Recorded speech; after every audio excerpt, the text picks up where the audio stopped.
Well, hello there, visitors. So, we are here, just another summer day in Farming Simulator, winter day in real life. Just playing with the Track a little bit. Um, it. You might not have realized if I didn't put it on the title, but I'm actually on FS19 right now. This is not 22. Um, I mean, it really depends on how much videos you watch about it. But I'm still playing FS19. You might wonder why. It just have to do with the fact that I bought the game um, 3 years ago at this point, um, and I kind of disliked it. I to be honest, I could make a ridiculously long rant on why I actually have this like love hate relationship with Farming Simulator, and I mean, I'm actually gonna make a couple videos about that. So that's that's to come in the future. But for now, let's just hang out here and enjoy a little bit of the Farm Simulator Alpine map right now, with a lot of mods and a lot of stuff that makes the game a lot more enjoyable, in my opinion.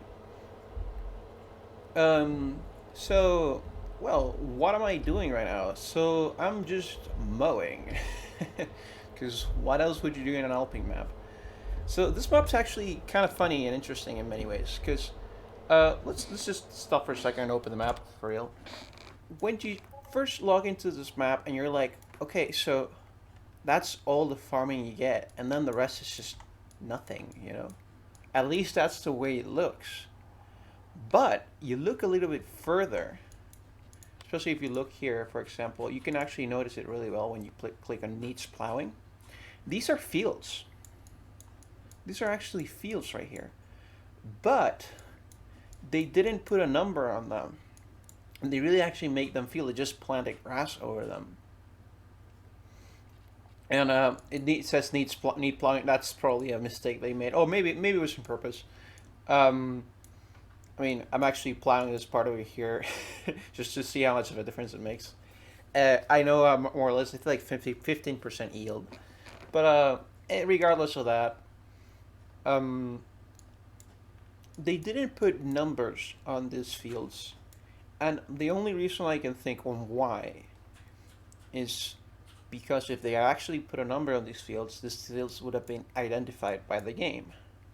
And if they were identified by the game, they could have had any crop in them. Like this would have been another field where you could have a contract, for example. And since in real life, these fields could only really support a grass crop, they only made sense for a grass crop because of low fertility, low soil depth, um, and other factors. That, like for example, the fact that they're just in the hillside. Like you can't really get a combine right there in real life, at least. Let's shut that off for a second. Let's stop wasting battery. How do I shut it off? It's just the same key. Never mind. So yeah, Alpine farming. The main thing to do in an Alpine farming map is just mowing, and it's for that simple reason. You simply cannot get other machinery in this kind of fields. This field's not really a great. I mean, it's hard to see this in games like the same way. It's hard to see it in camera. It would be hard to see it in camera, but this is really steep. Most machines would just get stuck here. Like a combine wouldn't be able to work here unless it's a specific Alpine combine. Combines have problems with hillsides because of their separator systems are only designed to work while they're flat. But yeah, basically that's what you do here. You got poor soil. That's what you do. You just plant grass. So I find it actually really annoying that Giants didn't really find a way to to actually make these selectable fields. Uh, Especially, I'm gonna explain why in a few minutes. Uh, but they just basically they couldn't figure out a script so these fields wouldn't grow other crops. Uh, the game works the way that it works. It lets you do contracts with the contract things. There you go. The other people own the fields that you don't own. Someone else owns the fields that you don't own, and they can plant stuff in them. They can work with them. But since they don't want that, they want them to remain as grass fields. They left them like that. And you might wonder also, why did they actually make that? Well, there's a couple of reasons why they did it like that too. Uh, One thing that's good about it is that you can actually fertilize these fields, even though they are just grass. You can still fertilize them, and that's important for manure and stuff. Um, and the other reason is because that way AI actually knows there's a field and I can actually work here, even though AI in Farming Simulator is absolute shit. There's still you can still use it. I'm actually probably going to be using it on these fields. So yeah, let's get going. So this little rigid track, pretty cool little tractor. I love the fact that they added this to the game. Uh, this is a DLC though. I mean, as a DLC, a lot of people might have been like, oops. Let me drive from the cab. I'm a bit better driver when I'm on the cab. Okay, a lot of people might have been like, oh, another 3 meter mower, like a 50 horsepower tractor. Who wants to use that? I'm like, I understand where you come from. You might know about farming in the States, in this big flatlands, or maybe in Europe where just plow deep, and some places where just plow deep and plant and get tremendous yields. Um, Here, you just work with what you got.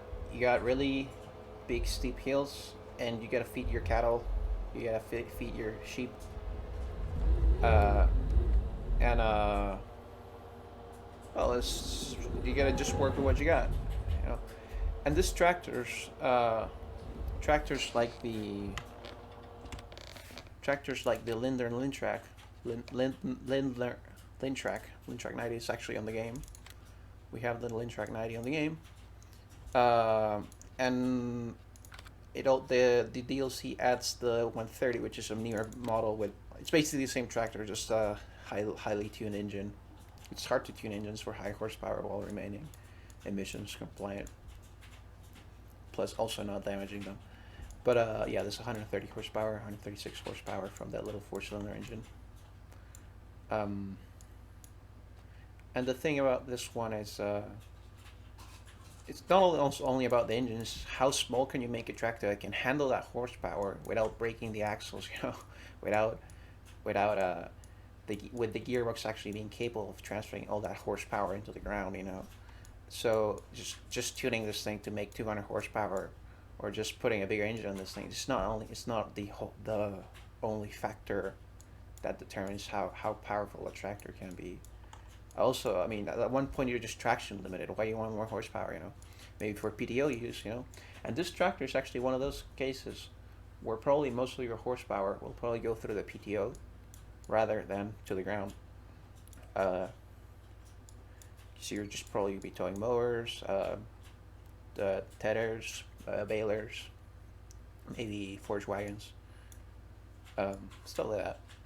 So when you see this kind of tractor, the one thing that's included in this kind of tractor is this double wheels.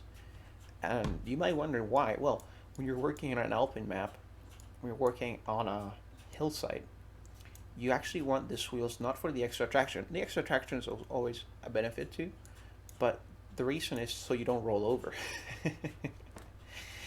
Yeah, that's how steep you're playing, and that's also one of the reasons why this tractor is so small.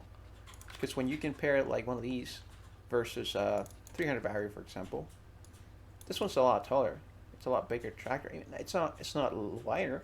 It's actually probably slimmer, but it's a lot taller. It has a larger cab. It's actually off the ground. The Lintrack is really close to the floor. It's not a really big cab. And then you have things like this AB. I don't know what you pronounce it. IB, whatever.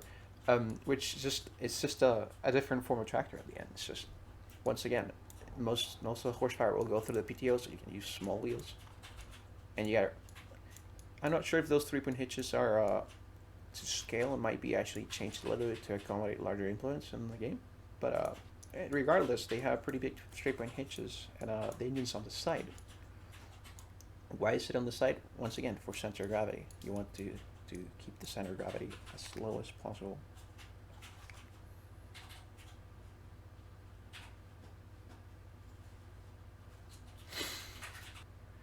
Let's get back to the game, I guess. So about this tractor, it's unfortunately, I mean, I am using a lot of mods that make the tractors handle it a little bit better, and regardless, the tractors. So all the tractors in Farming Simulator are a bit more overpowered than they are because every single work just requires basically no horsepower. Like you can pull anything. The only reason why now tractors are struggling a little bit more is because PTO equipment actually uses power. Like it steals some of your power and then leaves you with however much you want. So for example, this mower in the front probably steals 40 horsepower, and then you have only like 12, 13 horsepower to go uphill. And that's not really how this thing should work. Mowers, I mean, only use more power when they're mowing at high speed, when you're like going through a lot of grass. But unfortunately, we don't have a more realistic mod.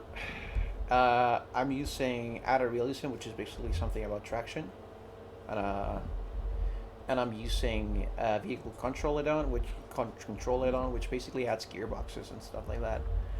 I think it's still better than FS22. I'm not sure. I still gotta play FS22, but something tells me that more realistic mod's better. Right now, the structure. I mean, the speed is fine, but when compared to the speed we were doing down there, it's a lot slower than it should be. Anyhow, I can actually do something about that. Cheat mode. Let's give it like 85 horses. So the thing about this tractor is, once again, it's not really, it's an electric tractor, and it actually has 5 motors on board in real life. You have a rear axle motor, you have a front axle motor, and you have one front PTO motor and a rear PTO motor, and the 5th motor is for the hydraulics. So basically, you have a motor just for running the hydraulic pump. So that's one of the ways this guy's achieved such high efficiencies that are made them capable of having an all electric tractor that wasn't stupidly expensive. It's just they cranked the efficiency as much as they could. Based by separating, by being able to shut off most of the motors and stuff like that. They claim a 5-hour autonomy, but if you consider the max average horsepower of this thing, which is 68 in this case, should be 68. That's their max rated horsepower. If you actually were using 68 horsepower constantly, the battery would last from 1 hour 30 to 2 hours or so. So yeah, you need to save power. You need to regenerate. You need to be able to achieve 5 hours of work time. I don't think in these conditions the tractor will actually be capable of 5 hours work time. But I tested it because right now I'm running like increased fuel consumption on 300% because it's just the battery was lasting way too long on this thing. It's just annoying. I tested the battery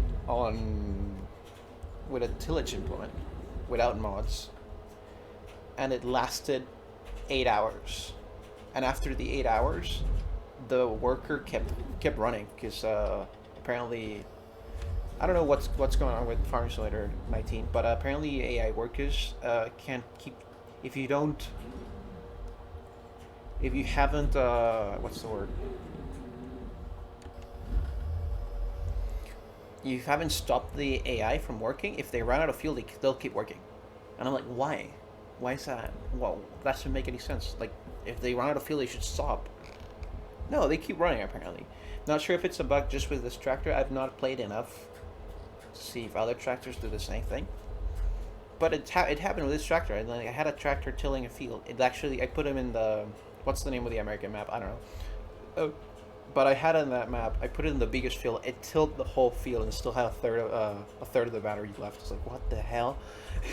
It's supposed to be a little tractor for day-to-day tasks, not a massive field tiller. You know, it's just like it was ridiculous. How why even bother with any other tractor if this thing can till the whole field, the whole map with just one battery charge?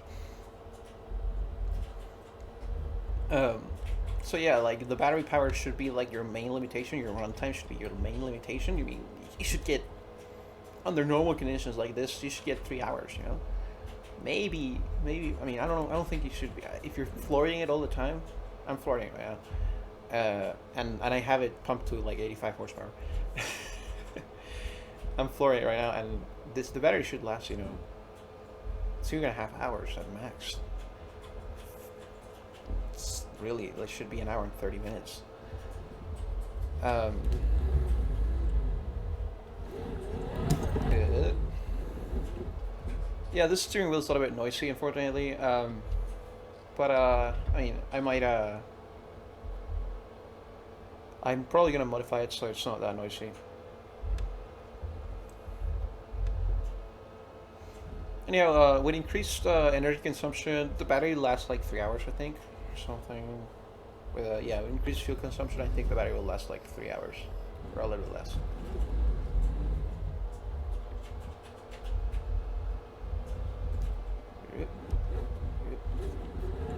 I might enable peak steering so I can like look around without having to grab the mouse.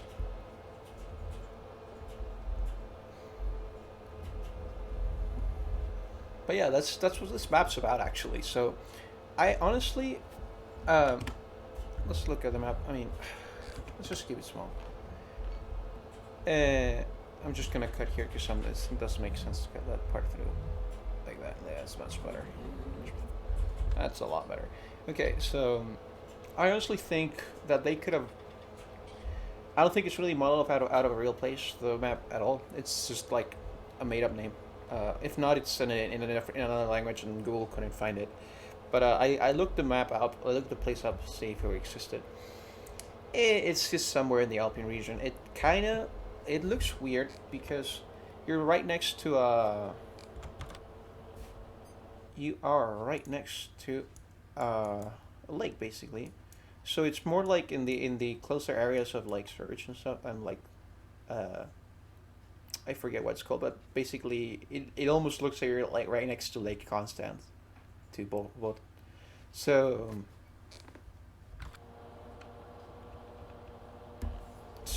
yeah, it's kind of weird because at the same time you're like in the Alps, but at the same time you're not.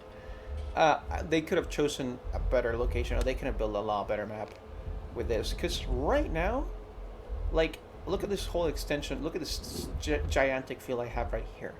Like, this is just enough for a whole gameplay. Like, I don't need more than this in terms of grass, you know.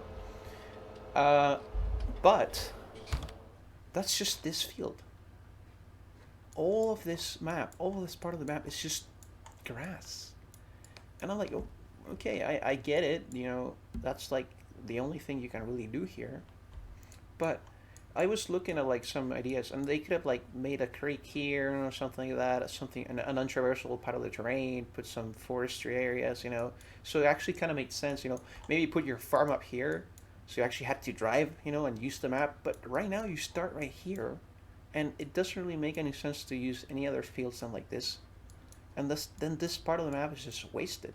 There's nothing to do here that you can't do over here, and it's different with American maps or larger maps, especially when you're playing with seasons, because you're using really large machinery, and you can use AI workers too. So you can like okay start a job over here, then just start a job over here, you know, and you just have tractors that basically cover the whole field, cover the whole map, and you want as much land as you can possibly use.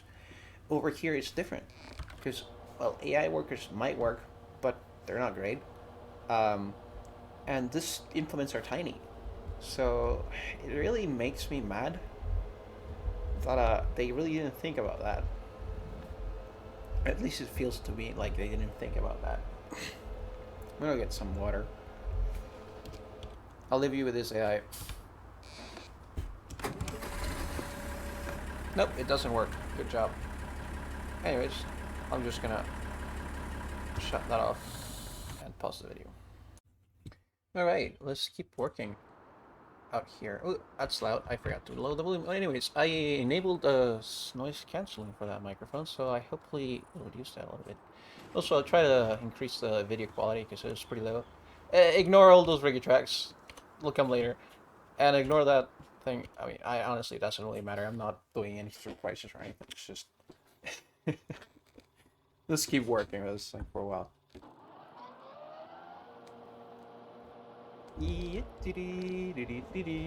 Anyways, I don't know what I'm saying. Well, so you kind of understand basically that there's just this few things about Farming Simulator that just don't work out for me. Um, but I mean, the few mods just fix a lot of it, and while it's not perfect, it's a lot better, and it's fun. It's fun regardless. I forget that about the game. It's fun, so I enjoy it anyways. Might as well play it regardless. Um, I'm probably gonna be doing a video in the near future about a more realistic mod, because a lot of people don't really realize what that mod's capable of doing. Um, the guy who built it actually made a version starting on a second. He started making the mod on 2011 Farming Simulator, and the version for 2011 is fully featured. It's incredibly good, and I think it actually got worse after that because Nvidia stopped using. I mean, sorry, Giant stopped using Nvidia physics for the physics engine, and I don't know exactly what happened with that, but I think couldn't actually model the he couldn't actually model the traction system as well as it used to be. Right now, if you want to know what's on the map right now, it says yield. Um, that's the add-on, the Giants add-on that I think it was something by John Deere and someone else. But basically, the precision, that's what it's called, precision farming DLC. And the precision farming DLC is just it's almost a simplified version of soil mod. uh, it's kind of funny that we already had mods that were like better than this. Farming Simulator 2013 soil mod, if you remember, um, was basically a mod that enabled you to control nitrogen, phosphorus, and potassium on the floor, and also soil pH. This mod is a simplified version where the in-game fertilizer becomes nitrogen, and nitrogen is your value over there. And different types of soil, you have 3 different types of soil, I think, or 4. It's basically just sand, loam, and silt. It just depending on how coarse or how thin the grain density of your soil is, basically. Each one of those has a different ideal pH, ideal nitrogen level, and it's not basically automatic, but it lets you use the data to actually apply that. It's pretty cool, but at the same time, it's a bit too simple. I mean, it's not terrible. I think it's fine. It's good for gameplay. Um, it's not too complicated where you just have to teach people how farming works. Um, but yeah, the numbers are just affect yield, and they're not really dependent on what crop you're talking about. Like, I don't think some crops. I don't think, for example, legumes add like soy add nitrogen to the floor or anything like that. But it's fine. I mean, to be honest, I've not actually been able to play to actually enough to take a hint of what it really means to play with like this. The only map I ever played with a lot of simulation on board was in FS17 mostly, where I played with a more realistic and a lot of other mods. And I remember playing, for example, a lot of small maps. Small maps are always better for this kind of stuff because they let you concentrate on what's like important in terms of crop, the yield and stuff like that, and just forget about the fact that you have a million fields to tend. Um,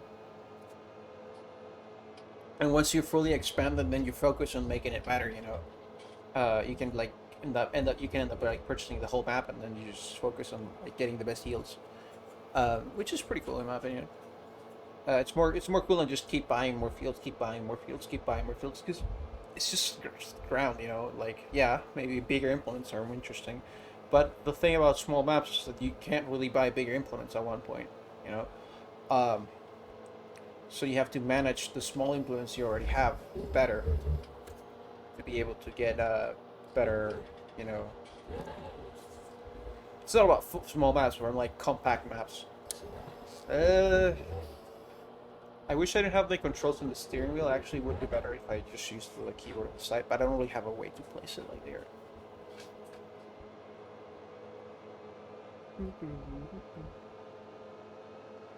Yeah, a reggae track. A lot of fun right here. I guess I could fertilize the soil. I'm not sure if the fertilization effect would just give me higher yields.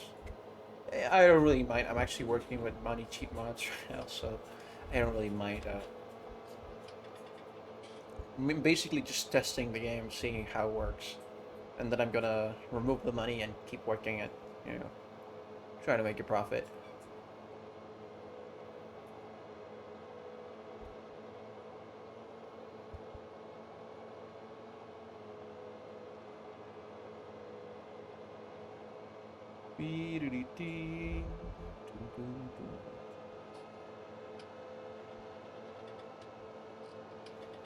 Yeah, that's honestly that's all you do in this game. Like, should probably just make a time lapse, I guess. Might make a time lapse of this.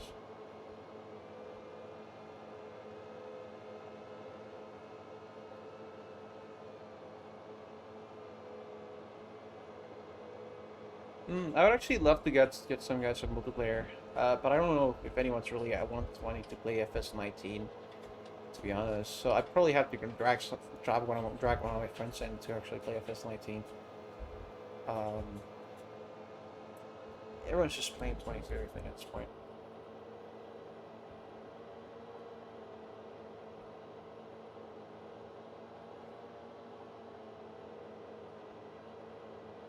I'll probably have to, if I actually want to play multiplayer, I'm just gonna have to eat the price and play 22. Or you can get it to like G2A or something like that. I was ready for a discount, to be honest. For me, price is $40 US. It's not terrible.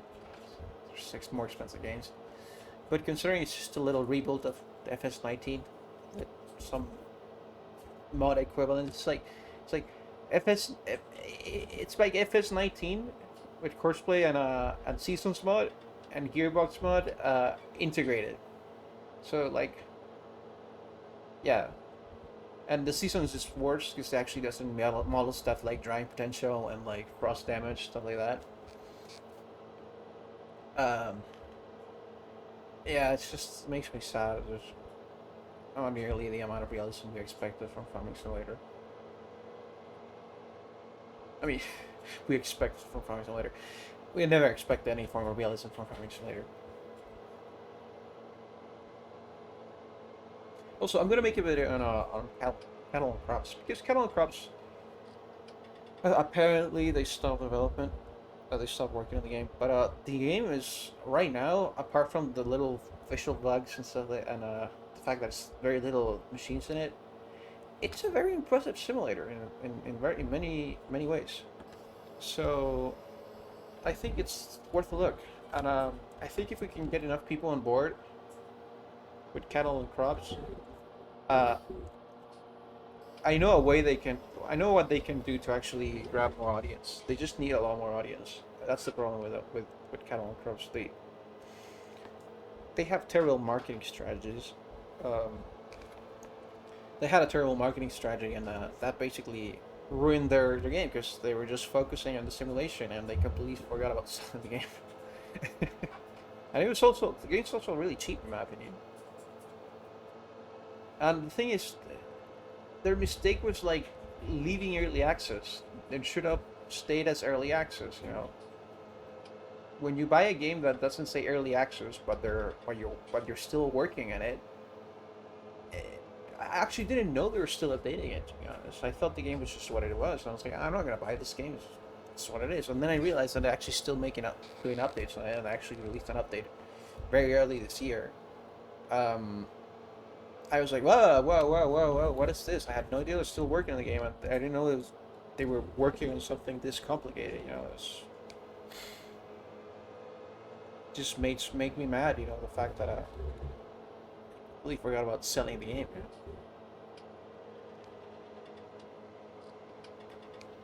You know? This feels pretty flat. I think I'm gonna get a Valtron. I think I'm gonna work with a Valtron reverse drive.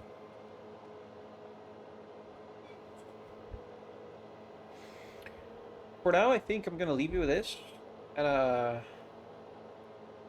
I'm gonna come back in the next episode with a little Valtra and compare how much speed we can get out of that.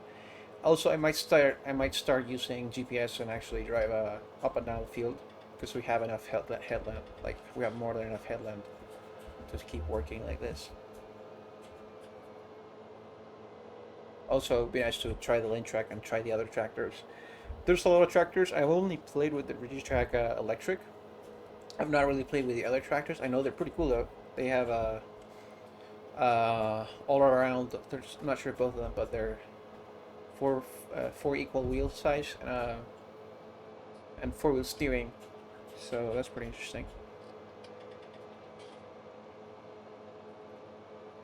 I love strange tractors.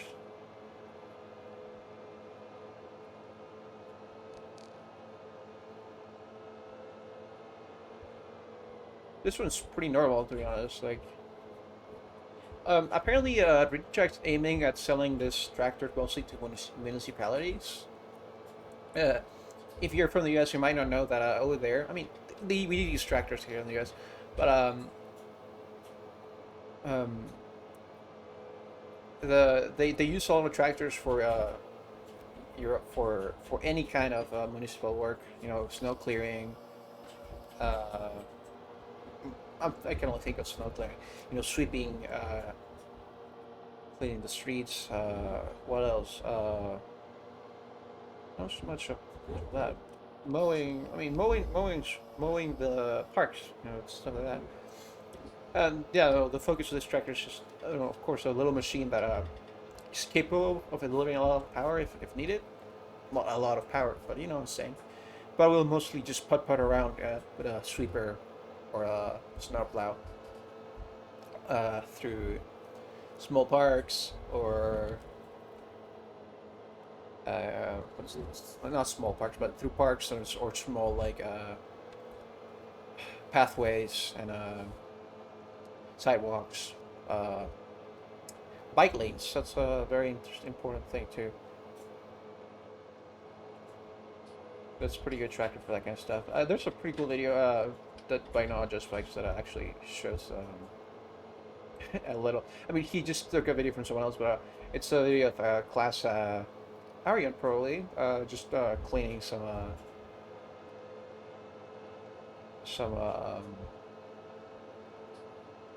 bike pathways with a snowplow stuff. Pretty cool. Alright, I think we're done here. Yeah, we should just bring a larger mower, I think. Or a lynch truck or something, and start mowing up and down. I'm gonna end the over there. Over there on the turn, big turn. Oops, that was fast.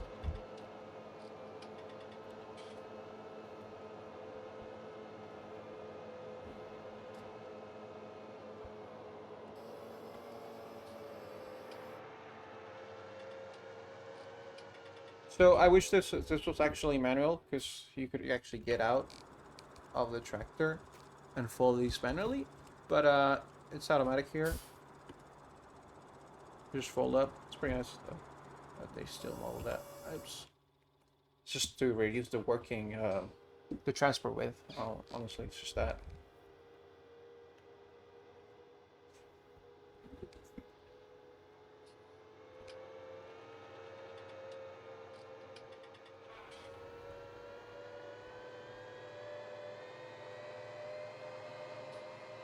Tractor's pretty quick. Not fast, but quick. I guess, I mean, we really don't have a reason to make it faster than this. Plus, it probably doesn't have suspension at all. Probably both the axles are solid. And when I say solid, I don't mean a live axle. I mean an actual solid mount. Not sure if you know this, but tractors actually don't have suspension. So just if you didn't know that.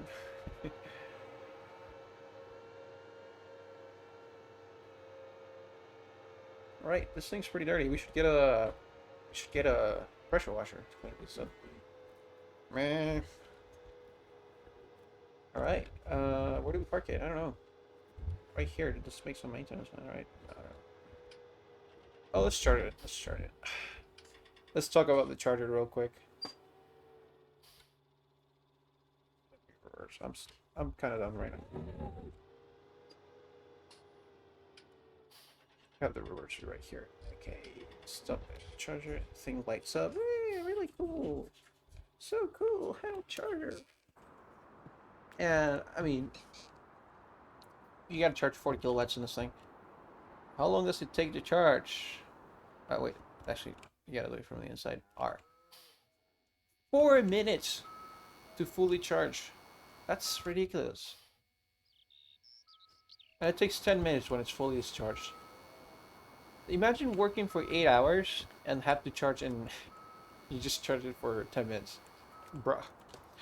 So, I mean, that might be the future. That's probably gonna happen, because right now EVs can actually do that. But the technology in this tractor actually... according to the... I mean, I understand it's a game, but at the same time, if it's a game, why the battery lasts 8 hours? But in the marketing material, they say I think it takes 3 hours to charge it with normal chargers. I'm not sure if it has quick charging too, but if it had quick charging, it would be like 30 minutes most of the time. 10 minutes charging is possible, yes, but you actually do get battery degradation at that speed. So yeah, no, don't charge your electric tractor in 10 minutes. Bad idea. And yeah, let's not talk about all this ricky tracks. It's just I had a plan to try and make an all electric farm. But I actually got bored quickly when I realized the batteries lasted that long. But yeah, I have a link track right here. This is the one that I think they give you to start the game. I'm not sure. I restarted this map and I completely forgot what I bought new and what I didn't. Anyways, I'm gonna leave you with that. I think that's good enough for one to do. See ya.